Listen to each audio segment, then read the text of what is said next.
I'm Marc Riedl from the University of California, San Diego. I'm here with Dr. Aleena Banerji from Harvard Medical School and Dr. Timothy Craig from Penn State University in Hershey, Pennsylvania. And we're going to spend a few minutes talking about inequalities in HAE in rural settings.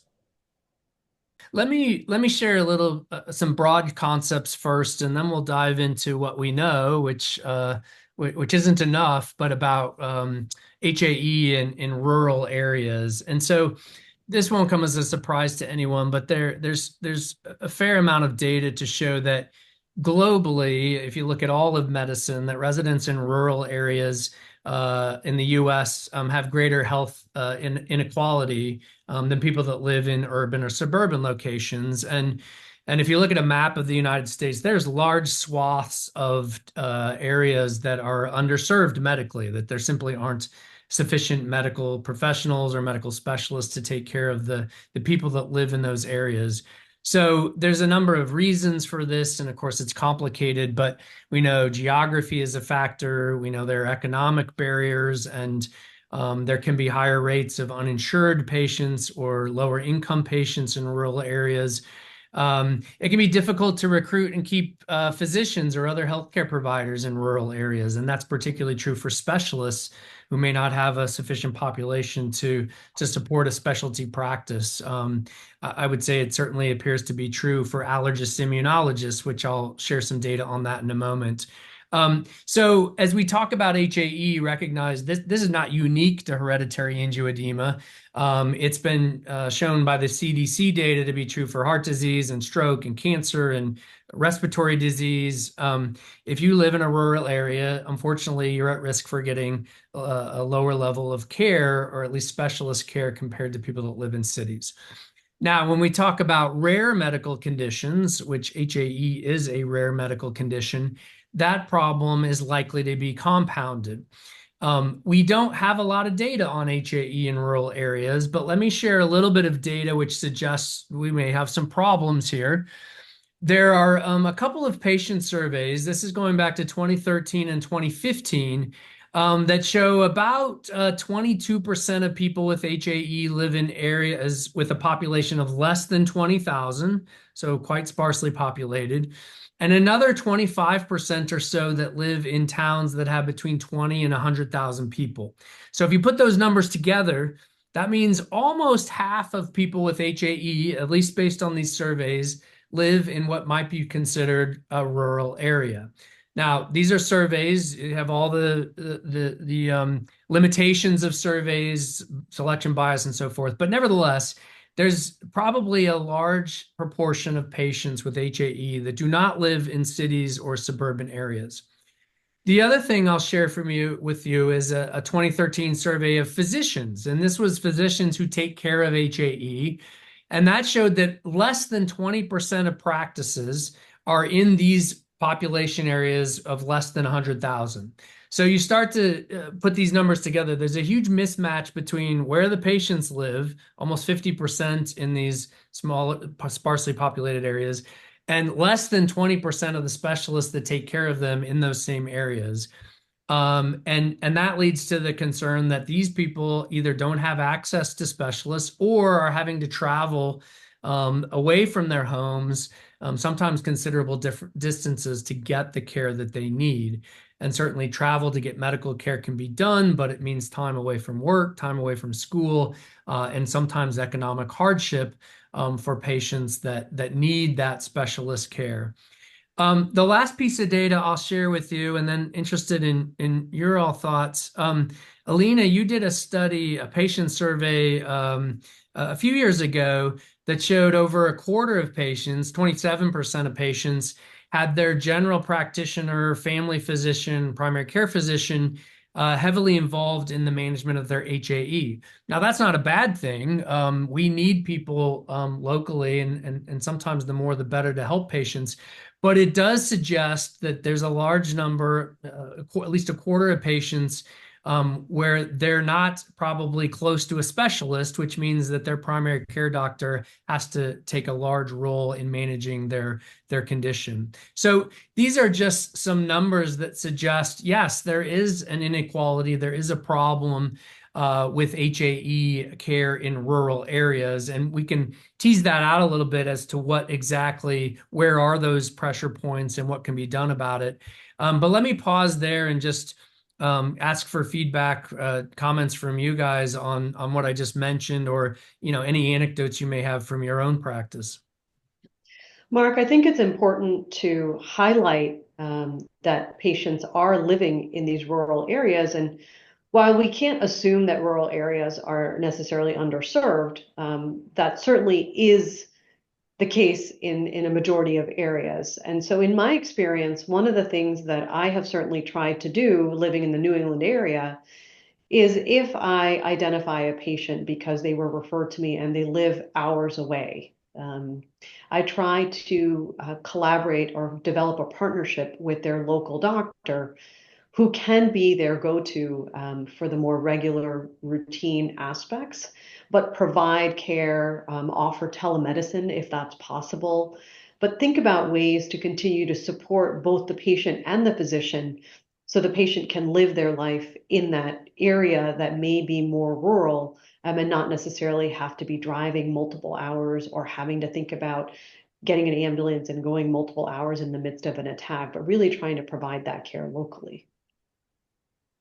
Yeah, we do have people too who travel many hours, where I'm located in Western New York and Maryland, West Virginia, Delaware, and New Jersey, all come to us. And so it's many hours, but also long distance, unlike Mark, where going around the block can take many hours. With us, it's usually easy driving, but takes people are traveling hundreds of miles. So we really do similar to as Aleena, in that we see them once a year and then count on most of their health care being provided by a PCP and do communication back and forth. I do have, just because it's a rare disease, I do tend to have some of my patients have my cell phone so that I can deal with emergencies. And often I get calls from the emergency rooms and hospitalists on how to manage patients, but I'm sure all three of us have that. It's kind of interesting though, you're talking about rural. When I think about, some of the New York or Philadelphia or Baltimore, that, the access to care if you live in a poverty-stricken area of Baltimore is very difficult too. Maybe it's the hospitals may be close, but if you don't have money to take a bus and you just don't have the know-how how to seek good care, it can be just as bad as living in a rural area in some ways. But Yeah, and it's a great point, Tim, and we're going to touch on that a little bit, I think, with some of the data that's been presented. But you're right; it doesn't have to be rural. There are other factors that can really lead to inequality in terms of the medical care. So let's unpack this a little bit. I kind of presented some of the challenges, but if we think about how we would like to optimally manage patients, and we talked about this a little bit at the outset when Aleena introduced the program, but it can be lack of access to the specialist. And again, that doesn't have to be an allergist immunologist. There are internists or pediatricians or family medicine docs that can do a really good job of this if they're interested and learn about HAE. But having a specialist, so to speak, someone who's very knowledgeable about HAE, that can be a real challenge if you live in an area where there just aren't many healthcare providers. Lack of recognition, and we talked about the delay in diagnosis a little bit, that can be an issue simply because you have a limited number of healthcare professionals, and if no one's ever heard of HAE and aren't aware of it, it's hard to get diagnosed because you get misdiagnosed and treated for other conditions, allergy, gynecologic issues, intra-abdominal issues, food allergy, you name it, all the misdiagnoses that our patients get over time. And additionally, getting the lab testing done, which we don't think about a lot in the United States because we have excellent laboratories around the country. But again, some of the testing for HAE, particularly the functional C1 inhibitor testing, which is important to do, can be very susceptible to handling, shipping, temperature, storage, and so forth. And so if you live far away from a hospital or a lab, that can affect the quality of the laboratory testing that's needed to be done to make the diagnosis of HAE. So there's a number of things that can sort of go wrong or can be barriers in rural areas. Um, One of the ways that we talk about improving this, and I know we'll talk more about opportunities in a moment, but telemedicine, certainly since the COVID pandemic, telemedicine has become mainstream, and that can be a real benefit. But it does require access to technology. It does require some reimbursement structure, and so we know that there can be some challenges with some plans for that. It's actually subject to a lot of regulatory rules right now across state lines, and so that can be an issue depending on what state you live in and what specialists are available. So telehealth is a real opportunity, but doesn't always solve the problem. And then we talked a little bit about that partnership, the importance of having a willing person locally to help. That's excellent when it works. And like you guys, we do the same thing, partnering with local physicians or healthcare providers that can help the patient, but that's not always available. Sometimes the local people, they don't feel like they can handle this. And so patients do struggle to find someone who will engage in this complex condition and help them out. And lastly, I'll just mention the medications. We talked about some of the very effective medicines we have and those that are coming along in the pipeline. Unfortunately, those medicines can be difficult to obtain. There's often a complicated prescription and authorization process. Tim mentioned earlier the cost of these medicines and how even with insurance coverage, it can be unaffordable to some patients because of out-of-pocket costs. And then that doesn't even speak to some of the logistical challenges. These medicines usually are handled by specialty pharmacies with a certain chain, and there can be difficulties in getting medicines to more remote areas safely and stably. So I think there are a lot of both practical and bigger picture problems that we have to think about in trying to do best for our patients in rural areas. Any comments from you all on any of these points that I just mentioned? The one thing I would mention is exactly what you said about the medications. So going back to short-term prophylaxis, if people are getting care in smaller community hospitals, often they don't have any of the drugs we need, especially IV C1 inhibitor. So, that's one of the things doing the education of my patients, especially when they travel a distance to us, is to make sure they call the emergency rooms in their area to see if they can have the medication, and then if they don't, to make sure they have the medication at home to brown bag. Now that's a problem. A lot of hospitals won't allow patients to bring in a medication, but it is an alternative sometimes to get around a hospital who doesn't want to carry it. I'm glad that we're thinking about this and talking about this because, as we've mentioned, there are no easy solutions, but this is a challenge that those of us that are taking care of HAE patients need to talk about more. And I find that this actually really relies on patients advocating for themselves. And so those that aren't advocating for themselves are the ones that are really in a place where they're not getting the care that they need. And those are the ones that we have to reach more. And I don't actually have any easy answers other than all the things that you've talked about. And for us to continue to educate and continue to teach and continue to improve care in the way that we have been doing. It's a really good point, Aleena. It's sort of, we only know what we know, right? And I think about that a lot too. Like the patients who may be struggling the most are the ones we're not even aware of because they're not getting to a specialist or a center or someone who, can help them optimize their plan. It's also a nice segue to talking about, opportunities or strategies to improve. And I'll be brief here because I don't think there are easy answers. There's a lot to think about, but let me just say a few words and then I'll invite you guys to add your thoughts. Barriers to diagnosis. You got to think of the diagnosis. So this goes back to education. We need to do everything we can to educate our colleagues, particularly those that may be in underserved areas, to put this in their minds and remember it if they see patients with recurrent swelling or recurrent abdominal pain. There is work on diagnostic testing. There's been some publications now on dried blood spot testing, which may or may not take off in the United States, but certainly globally shows great promise as an easier way, a more stable way to transport a sample and test for both C1 inhibitor levels and function. I think the access to specialist care is one of the biggest challenges, and just doing our best to network, make our colleagues aware that we're here to help, that the community of HAE specialists is here to help.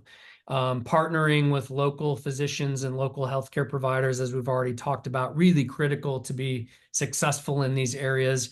Patient education, and I'll put in a plug again for the U.S. Hereditary Angioedema Association, which is really centered on educating patients, giving them opportunities to learn and advocate for themselves. Lots of materials, lots of programs for patients to be engaged and improve their own knowledge and care. And also healthcare providers. The HAEA is very active in CME and reaching out to areas where they are hungry for this sort of information. So education really important. In terms of treatment strategies, there's a good argument to be made that prophylactic therapy, long-term prophylactic therapy, makes a lot of sense in areas where you don't have immediate access to specialist care or even to emergency care. So I think that's something I talk about with my patients who may live in more remote areas, that if you're on the fence about prophylaxis, that may be a good move to try to prevent any catastrophic attacks where you can't get to the emergency department quickly, although hopefully the on-demand medicine will take care of those attacks. We talked a little bit about telemedicine, and I think this is really a huge opportunity, but will require regulatory agencies, our governments, to sort of make that a stable way to provide care, far-reaching care to people that need it, especially with rare conditions. And then we're all aware of economic disparities, and that's a real challenge, a societal challenge that I think we need to think long and hard about. How are we providing medical care? How are we ensuring people and thinking about equality in that sense? So I've rambled on enough about this. Do you guys have other strategies that you're thinking about or that you use currently to try to overcome some of these barriers? Yeah, so I see you're going to be talking about that in a second, but I do a trifold card too for everybody. So it has information for the emergency department. It has the patient's information. God forbid they have, having a throat swell and they can't really communicate well. It has what rescue medications to use for that patient. It has what prophylaxis they're on. And it has just a little discussion on general about treating hereditary angioedema patients in the emergency room. So I find that really helpful, and I give it to 100% of our patients. Well, maybe I should say 99. I try to give it to 100% of our patients. But I think for remote emergency rooms, that's a really helpful thing for them, especially if they can't get hold of someone to communicate with. Yeah, really, really important, Tim. And that was going to be one of my next points, but you said it well. Preparing the patient to navigate that healthcare system with this rare condition of HAE. So a wallet card, a letter, an app, something that will sort of outline what they have, the treatment they need, and ideally how to get in contact with their specialist if there's questions. So that's true for all patients with HAE, but especially true in rural areas where they may have to access care they may not have a lot of choices of where they're getting their care, I should say. And I'll just put in another plug, Mark, as you had mentioned, for the US HAE Association, that they actually are able to guide care if you are in an area where you don't know where to go. They have a number, you can call them, and that tends to be another way to navigate some of these tricky situations for patients that are struggling with care. Yeah, and they can also assist in copay information. So they do provide an excellent service, and everybody who's a patient should be part of the HAEA. Yeah, great. So let me share in this section, let me share one last piece of data. There was, in fact, very timely, there was a poster presentation at a recent allergy congress at the college meeting. And this was an effort to try to look at some of these questions. I'll talk a little bit now about the rural portion of it, but they also looked at other predictors or factors that might be involved in social determinants of health. So some data presented by Alan Baptist, who's in Michigan.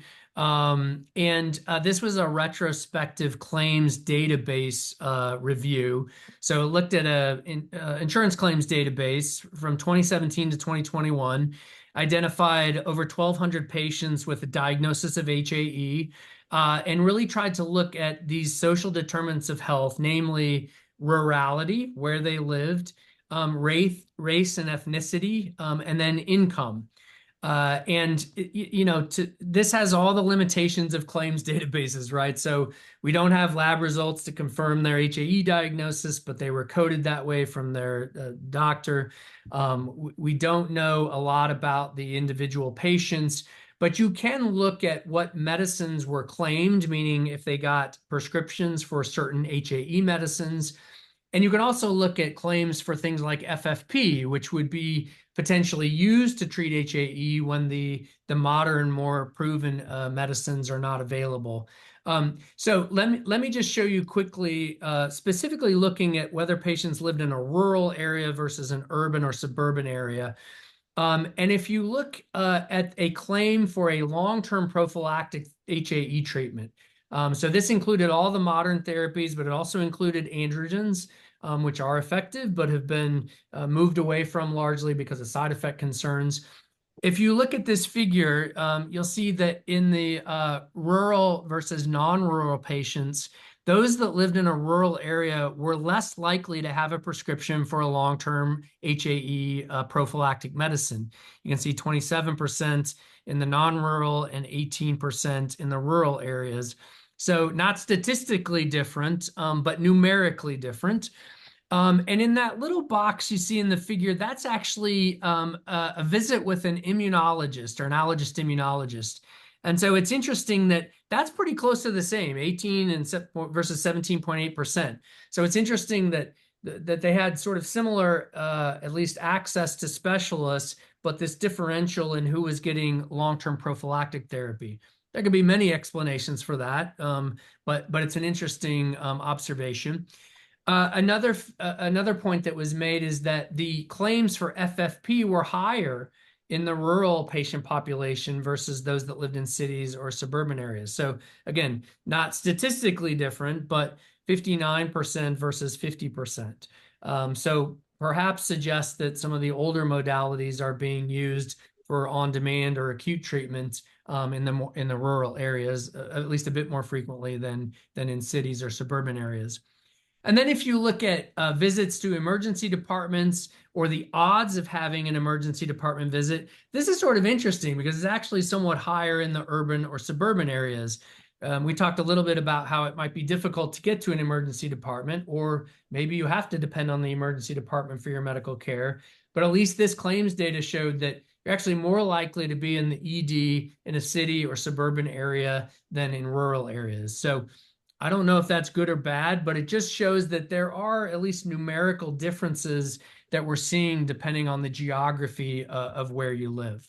And we'll look at dig into some of the racial and ethnic data a little bit later in the program. But this is sort of hot off the press. Hopefully we'll have more studies, more refined, more rigorous studies kind of looking at this issue in hereditary angioedema. Any thoughts about, does that data surprise you guys or sort of as expected? It's nice to see that we're collecting data because we can talk a lot about these things, and we presume a lot of these things and we're guessing a lot of these things and making educated guesses. But I think really looking at these data, trying to understand the reasons behind the data and trying to make an impact and measuring the data is really the best way for us to understand the situation and how best we're making an impact and then following that over time. So it's nice to see that we're starting to look at some of these things. Yeah, so I think if it's okay with the other two, I'll move on to some more of the information that's based on international disparity. So when we look at different countries around the world, Marc mentioned it before, is that most countries throughout the world don't have the C1 inhibitor function assay. It's mainly Western Europe, Canada, United States, Japan that have the functional assay, some other countries too, but the vast majority of people throughout the world don't have the functional assay. And without the functional assay, you cannot easily diagnose those people who have hereditary angioedema type 2. You should be able to diagnose one with just the C4 and a C1 inhibitor, which is Marc was talking about. They're trying to develop spot tests for that.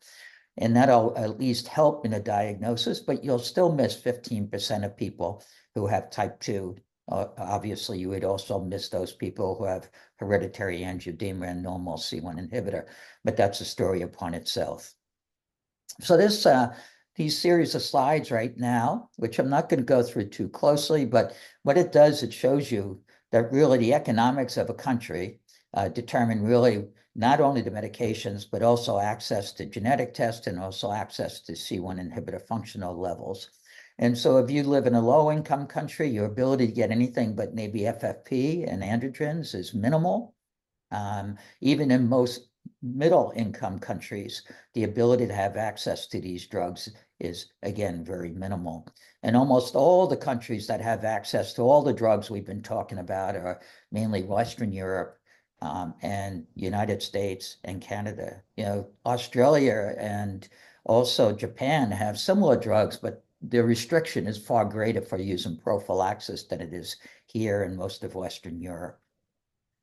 Do you have any comments? I know you both have international ties, and we all do much travel to different countries. Do you want to talk a little about your experience in foreign countries and access to care in hereditary angioedema? I think most of my experience is similar to what you're describing, Tim. In speaking with colleagues and understanding what treatments are available, we know that many, many countries have very few, if any, of the treatments available, and that they are continuing to use treatments like the androgens, which, while are effective, can have a lot of side effects. And so there's still a lot of work to do to really address these disparities that we're seeing worldwide.